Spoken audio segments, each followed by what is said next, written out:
Hi friends, welcome back to my channel Venkatalakshmi vlog. ಎಲ್ರಿಗೂ ನಮಸ್ಕಾರ. ನೋಡಿ, ಇವತ್ತು ಮಟನ್ ಸಾಂಬಾರು ಮಾಡ್ತಾಯಿದ್ದೀನಿ. ತೊಳೆದಿಟ್ಟಿದ್ದೀನಿ ಮಟನ್ನು 1 kg.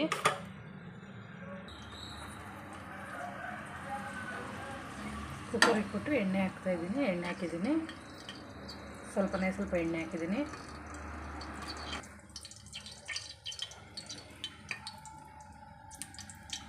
ತೊಳೆದಿರೋ ಮಟನ್ನು ಹಾಕ್ಕೊಳ್ತಾಯಿದ್ದೀನಿ. ಅದಕ್ಕೆ ಫಸ್ಟು ಎಣ್ಣೆಯಲ್ಲಿ ಮಟನ್ ಚೆನ್ನಾಗಿ ಫ್ರೈ ಮಾಡ್ಕೊತೀನಿ.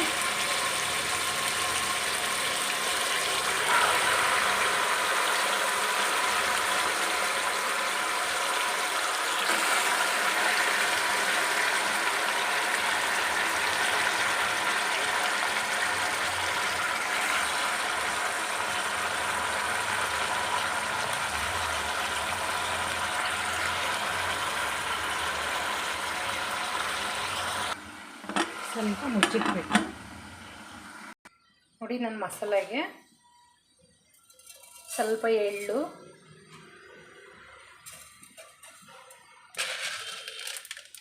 ಮೆಣಸು, ಚಕ್ಕೆ, ಲವಂಗ, ಗಸಗಸೆ ಇವೆಲ್ಲ ಚೆನ್ನಾಗಿ ಫ್ರೈ ಮಾಡ್ಕೊತೀನಿ. ಚೆನ್ನಾಗಿ ಚಿಟಪಟ ಅಂತ ಹೇಳ್ಕೊಳ್ಬೇಕು. ನೋಡಿ, ಈ ಥರ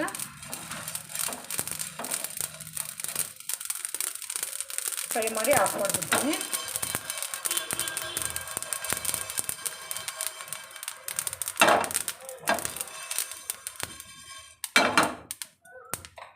ಇವಾಗ ಇದಕ್ಕೆ ಹಸಿ ಕೊಬ್ಬರಿ, ನೋಡಿ ನಾನು ಈ ಥರ ಪೌಡ್ರ್ ಮಾಡಿಬಿಟ್ಟು ಫ್ರಿಜ್ಜಲ್ಲಿ ಇಟ್ಕೊತೀನಿ.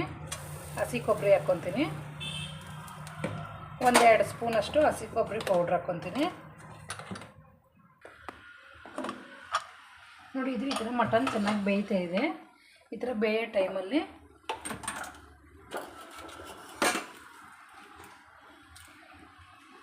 ಇದಕ್ಕೆ ಎಷ್ಟು ಬೇಕೋ ಅಷ್ಟು ಕಲ್ಲುಪ್ಪು, ಖಾರ ಪುಡಿ,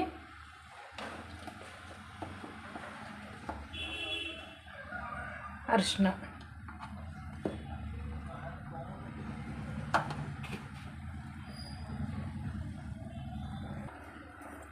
ಇದಾಕ್ಬಿಟ್ಟು ಚೆನ್ನಾಗಿ ಮಿಕ್ಸ್ ಮಾಡ್ಕೋಬೇಕು. ಈ ನೀರಲ್ಲಿ ಉಪ್ಪು ಖಾರ ಎಲ್ಲ ಚೆನ್ನಾಗಿ ಡ್ರೈ ಆಗಬೇಕು. ಅಷ್ಟವರೆಗೂ ಚೆನ್ನಾಗಿ ಫ್ರೈ ಮಾಡ್ಕೋಬೇಕು. ಮಟನಲ್ಲಿ ನೀರು ಬಿಡುತ್ತಲ್ವ, ಆ ನೀರೆಲ್ಲ ಫುಲ್ ಡ್ರೈ ಆಗಿಬಿಡಬೇಕು.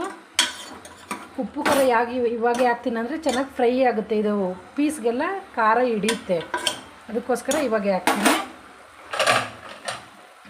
ಇವಾಗ ಈ ಕಡೆ ಇದು ಹಾಗೆ ಬೇಯ್ತಾ ಇರಲಿ. ಈ ರುಬ್ಬಿರೋ ಮಸಾಲ ಮಿಕ್ಸಿಗೆ ಹಾಕ್ಕೊತೀನಿ.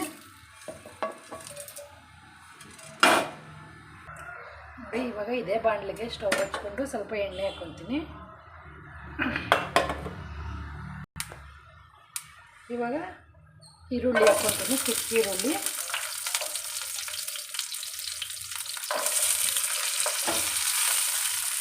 ಇದು ಚೆನ್ನಾಗಿ ಫ್ರೈ ಆಗಬೇಕು. ಈ ಥರ ಈರುಳ್ಳಿ ಚೆನ್ನಾಗಿ ಕೆಂಪಗಾಗಬೇಕು. ಕೆಂಪಗಾದ್ಮೇಲೆ ಟೊಮೊಟೊ, ಕೊತ್ತಂಬರಿ, ಪುದೀನ ಎರಡನ್ನೂ ಹಾಕ್ಕೊಂಡು ಫ್ರೈ ಮಾಡ್ಕೋಬೇಕು.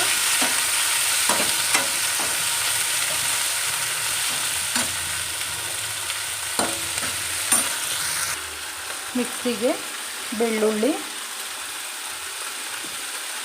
ಶುಂಠಿ, ಆಮೇಲೆ ಟೊಮೊಟೊ ಇದೆಲ್ಲ ಫ್ರೈ ಮಾಡ್ಕೊಂಡಿರ್ತೀವಲ್ಲ, ಈರುಳ್ಳಿ ಟೊಮೊಟೊ ಅದನ್ನು ಹಾಕ್ಕೋಬೇಕು.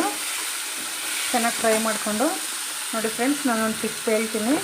ಶುಂಠಿನ ಈ ಥರ ನಾನು ಪೇಸ್ಟ್ ಮಾಡಿ ಸಪ್ರೇಟ್ ಮಾಡಿ ಇಟ್ಕೊತೀನಿ. ಬೆಳ್ಳುಳ್ಳಿನ ಈ ಥರ ಬಿಡಿಸ್ಬಿಟ್ಟು ಒಂದು ಡಬ್ಬದಲ್ಲಿ ಹಾಕಿ ಇಟ್ಕೊತೀನಿ. ಯಾಕಂದರೆ ನಂಗೆ ಅಡುಗೆ ಮಾಡೋಕ್ಕೆ ತುಂಬ ಈಸಿ ಆಗುತ್ತೆ. ಬೆಳ್ಳುಳ್ಳಿ ಅಂದರೆ ಇವಾಗ ನಮಗೆ ಬೇಕಾಗಿರುತ್ತೆ. ಈಗ ಬೇಳೆ ಸಾಂಬಾರಿಗೆ ಏನಕ್ಕೆ ಆಗಲಿ ಒಗ್ಗರಣೆ ಆಗೋದಕ್ಕೆ ಬೆಳ್ಳುಳ್ಳಿ ಬೇಕಾಗಿರುತ್ತೆ. ಅದಕ್ಕೋಸ್ಕರ ನಾನು ಸ್ವಲ್ಪ ಜಾಸ್ತಿ ಬೆಳ್ಳುಳ್ಳಿ ಒಗ್ಗರಣೆ ಈ ಥರ ಕ್ಲೀನ್ ಮಾಡಿ ಇದರಲ್ಲಿ ಇಟ್ಕೊಂಡಿರ್ತೀನಿ. ಶುಂಠಿ ಮಾತ್ರ ಕ್ಲೀನಾಗಿ ತೊಳೆದುಬಿಟ್ಟು ಈ ಥರ ಪೇಸ್ಟ್ ಮಾಡಿ ಡಬ್ಬದಲ್ಲಿ ಹಾಕಿ ಇಟ್ಕೊತೀನಿ, ಫ್ರಿಜ್ಜಲ್ಲಿ ಇಟ್ಕೊತೀನಿ. ಏನೂ ಆಗೋಲ್ಲ. ಅವಾಗ ಕ್ಲೀನ್ ಮಾಡ್ಕೊಂಡು ಮಾಡಬೇಕಂದ್ರೆ ಆಗೋಲ್ಲ, ಟೈಮ್ ಆಗಿಬಿಡುತ್ತೆ. ಅದಕ್ಕೋಸ್ಕರ ಈ ಥರ ಕ್ಲೀನ್ ಮಾಡಿ ಇಟ್ಕೊಂಡ್ರೆ ಸ್ವಲ್ಪ ಚೆನ್ನಾಗಿ ಹೆಲ್ಪ್ ಆಗುತ್ತೆ. ಬೇಗ ಬೇಗ ಅಡುಗೆ ಆಗುತ್ತೆ ನೋಡಿ. ಇವಾಗ ಇದು ಫ್ರೈ ಆಗಿದೆ. ಇದು ಮಿಕ್ಸಿಗೆ ತೊಗೊಂಡು ರುಬ್ಬಕ್ಕೆ ಹಾಕ್ಕೊಡ್ತೀನಿ, ಬರ್ತೀನಿ.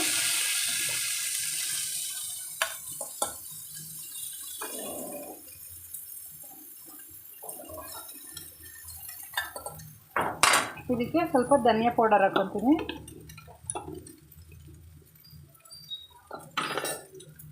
ಒಂದು ಸ್ಪೂನಷ್ಟು ಧನಿಯಾ ಪೌಡರು,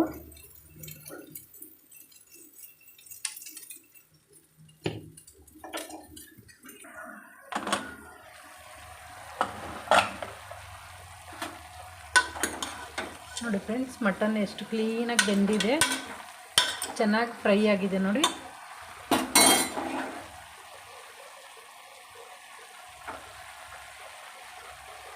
ಈ ಥರ ಕರೆಕ್ಟಾಗಿ ಮಟನ್ನ ಚೆನ್ನಾಗಿ ಬೇಯಬೇಕು, ಫ್ರೈ ಮಾಡ್ಕೋಬೇಕು.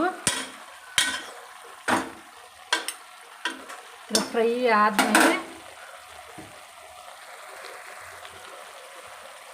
ಆದಮೇಲೆ ನಾವು ರುಬ್ಬಿಟ್ಟಿದ್ದ ಮಸಾಲೆಯನ್ನು ಇದಕ್ಕೆ ಹಾಕ್ಕೋಬೇಕು.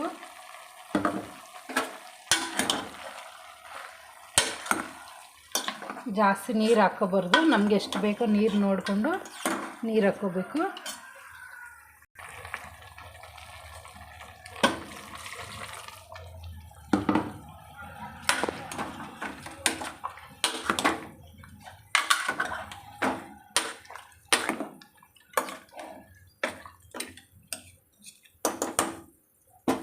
ಸ್ವಲ್ಪ ಹಾಕ್ಕೊತೀನಿ. ಮಿಕ್ಸಿ ತೊಳೆದುಬಿಟ್ಟು ಆ ನೀರು ಮಾತ್ರ ಹಾಕ್ಕೊತೀನಿ ನಾನು.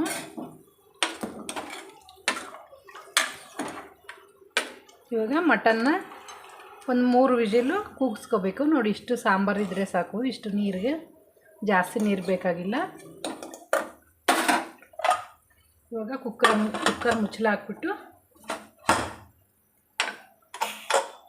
3 ವಿಜಿಲ್ ಬರಲಿ.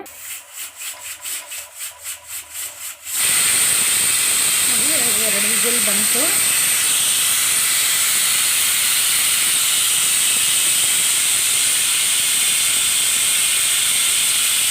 ಹಾಗೆ ಒಂದು ಬಂತು, ಇವಾಗ ಬಂತು. ಇನ್ನೊಂದು ವಿಜಿಲ್ ಬರಲಿ.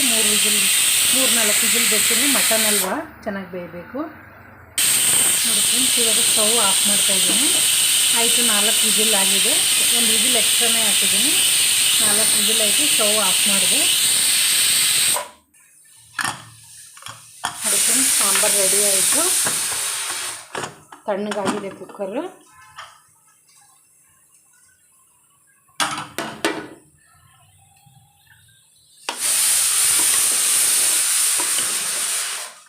ರೆಡಿ ಆಯಿತು ಮಟನ್ ಸಾಂಬಾರು.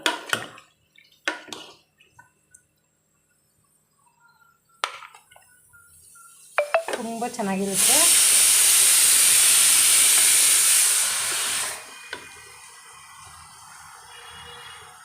ತುಂಬ ಸಿಂಪಲ್ಲಾಗಿ ಮಾಡ್ಕೋಬೋದು. ಹೆವಿ ಮಸಾಲೆ ಏನು ಇಲ್ದಿರ, ಅಂಗಡಿ ಮಸಾಲೆ ಏನು ಹಾಕ್ಕೊಂಡಿರ ನಾವು ಮನೆಯಲ್ಲೇ ಮಾಡ್ಕೋಬೋದು.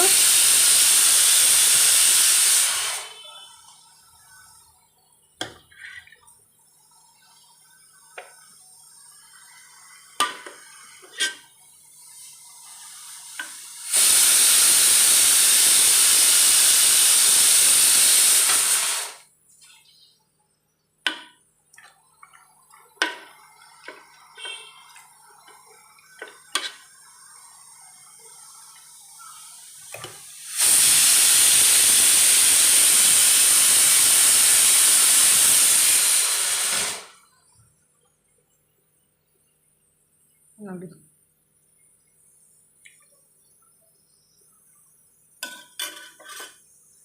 ತುಂಬ ಸಿಂಪಲ್ಲಾಗಿ ರೆಡಿ ಆಯಿತು ಮಟನ್ ಸಾಂಬಾರು.